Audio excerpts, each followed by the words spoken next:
chance to tie or take the lead for the Elasto Painters. Quick pass, Fuller can't tie. Tippett is good for that.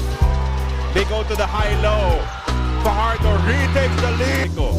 Goes to CJ. Shot clock is at 4. Perez finds Adams. Puts it up and in. Oh, Lemeti free from the corner. Lemeti has it. Felix. Is fouled. Is fouled. Taking a 4. Bad execution and Lemeti.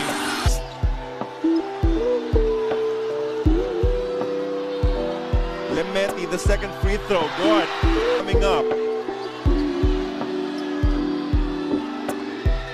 No problem. Tied at 111. The free throw is good. And they're ahead. CJ to Junmar.